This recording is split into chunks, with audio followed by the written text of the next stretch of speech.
نحمدہ و نصلی علی رسول الکریم اما بعد اعوذ باللہ من الشیطان الرجیم بسم اللہ الرحمن الرحیم الم تر ان الفلک تجری فی البحر بنعمت اللہ لیریکم من آیاتہ ان فی ذلک لآیات لکل صبار شکور وَإِذَا غشیہم موج کالظلل دعوا اللہ مخلصین لہ الدین فلما نجاہم الی البر ومنہم مقتصد وما یجحد بآیاتنا الا کل ختار کفور یا ایھا الناس اتقوا ربکم واخشوا یوما لا تجری ولد عن ولدہ ولا مولود هو جاز عن والدہ شيئا إن وعد الله حق فلا تغرنكم الحياة الدنيا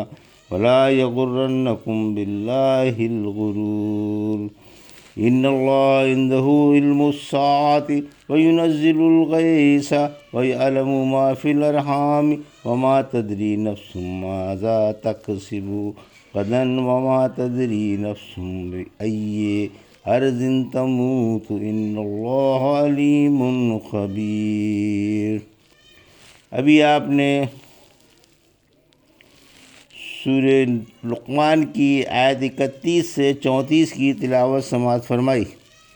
ان آیتوں کا ترجمہ اور تفسیر اس طرح ہے: الم تری ان الفلک تجری فی البحر بنعمت اللہ لیریکم من آیاتہ ان فی ذلک لآیات لکل صبار شکور۔ آیت 31۔ وَإِذَا غَشِيَهُم مَّوْجٌ كَالظُّلَلِ دَعَوُا اللَّهَ مُخْلِصِينَ لَهُ الدِّينَ فَلَمَّا نَجَّاهُمْ إِلَى الْبَرِّ فَمِنْهُم مُقْتَصِدٌ وَمَا يَجْحَدُ بِآيَاتِنَا إِلَّا كُلُّ خَتَّارٍ كَفُورٍ۔ آیت 32۔ ترجمہ: کیا تم نے دیکھا نہیں کہ کشتیاں اللہ کے فضل سے سمندر میں چلتی ہیں تاکہ وہ تم کو اپنی نشانیاں دکھلائے؟ واقعی اس میں ہر شکر گزار و صابر کے لیے بڑی بڑی نشانیاں ہیں، اور جب سائبانوں کی طرح ان پر موجیں چھا جاتی ہیں تو خالص اللہ ہی کو پکارتے ہیں، پھر جب وہ انہیں بچا کر خشکی پر لے آتا ہے تو بعض ان میں سے درمیانی راہ پر رہتے ہیں، اور ہر غدار ناشکرا ہی ہماری آیتوں کا انکار کرتا ہے۔ یہ تھا ترجمہ سورہ لقمان کی آیت 31 اور 32 کا تفسیر۔ آیت 31: سمندر کی تسخیر کا بیان، یعنی اللہ ہی نے سمندر کو تمہارے تابع بنایا تاکہ اس میں اس کا حکم و مہربانی اور تسخیر سے کشتیاں اور جہاز جاری رہیں، کیونکہ اگر وہ پانی میں ایسی قوت نہ رکھتا کہ وہ جہاز کو اپنی پیٹھ پر اٹھا لے تو اس میں جہاز کس طرح جاری ہوتے، تاکہ وہ تم کو اپنی قدرت کی نشانیاں دکھلائے۔ پھر فرمایا کہ اس میں ہر صابر و شکر گزار کے لیے بڑی بڑی نشانیاں ہیں جو مصائب پر صبر اور نعمتوں پر شکر کرتے ہیں۔ آیت 32: یعنی جب پہاڑ جیسی موجیں اور گھٹائیں اٹھ کر ان پر چھا جاتی ہیں تو خالص اللہ ہی سے اپنی نجات کی دعائیں مانگتے ہیں۔ سورہ اسراء کی آیت 67 میں فرمایا: جب تم کو سمندر میں ضرر پہنچ جائے تو بحث اللہ کے تمہارے معبود گم ہو جاتے ہیں۔ یا ایھا الناس اتقوا ربکم واخشوا یوما لا تجزی والد عن ولدہ ولا مولود هو جاز عن والدہ شیئا ان وعد اللہ حق فلا تغرنکم الحیاۃ الدنیا ولا یغرنکم باللہ الغرور۔ آیت 33۔ ترجمہ: لوگوں اپنے رب سے ڈر جاؤ اور اس دن کا ڈر رکھو جس دن باپ بیٹے کے اور بیٹا باپ کے کچھ کام نہیں آئے گا۔ بلا شبہ اللہ کا وعدہ سچا ہے، خبردار تم کو دنیوی زندگی دھوکے میں نہ ڈالنے پائے، اور نہ دھوکے باز شیطان تم کو اللہ سے دھوکے میں ڈالنے پائے۔ یہ تھا ترجمہ آیت 33 کا تفسیر۔ اللہ کا خوف اور آخرت کی یاد رکھو۔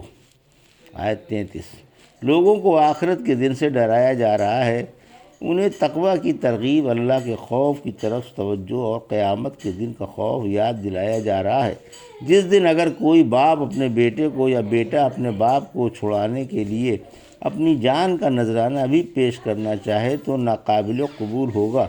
پھر فرمایا خبردار، دیکھو تم کو دنیوی زندگی کا سکون و آرام اور دھوکے باز شیطان آخرت سے اور اللہ سے غافل نہ کرنے پائے۔ غرور یعنی شیطان، کیونکہ شیطان انسان کو عجیب عجیب دھوکوں سے اپنی طرف کھینچتا ہے، انہیں چھوٹی جھوٹی تمنائیں دلاتا ہے اور تھپک تھپک کر رکھتا ہے کہ ایسا ہوگا اور ایسا ہوگا، حالانکہ ہوتا ہوا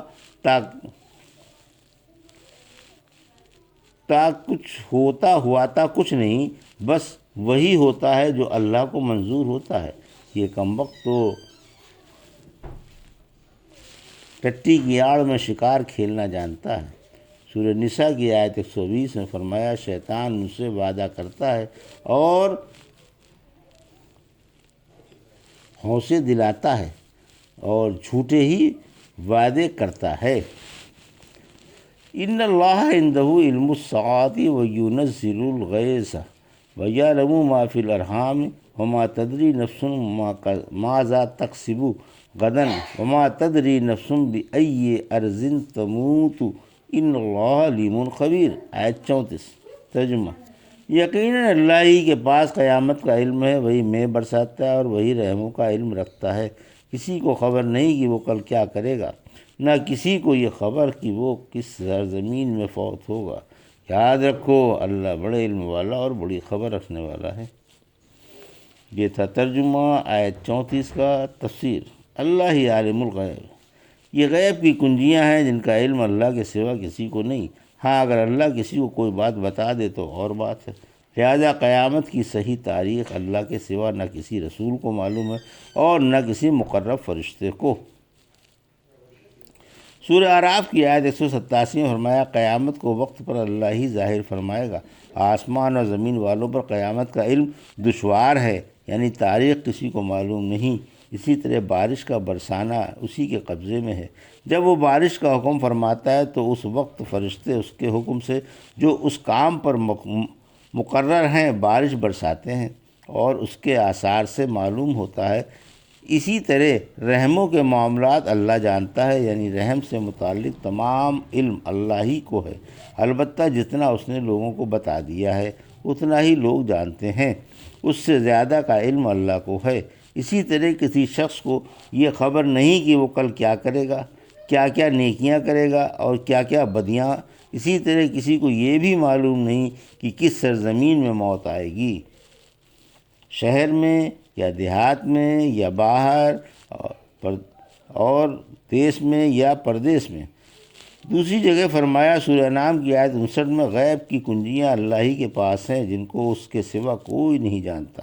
حدیث میں بھی انہی 5 باتوں کو غیب کی کنجیاں کہا گیا ہے۔ فرمایا ان 5 باتوں کو باہر سے اللہ کے کوئی نہیں جانتا۔ پھر آپ نے اس آیت کی تلاوت فرمائی، ہر چیز کی کنجیاں دے دی گئیں باہر سے ان 5 چیزوں کے۔ پھر یہ آیت تلاوت فرمائی۔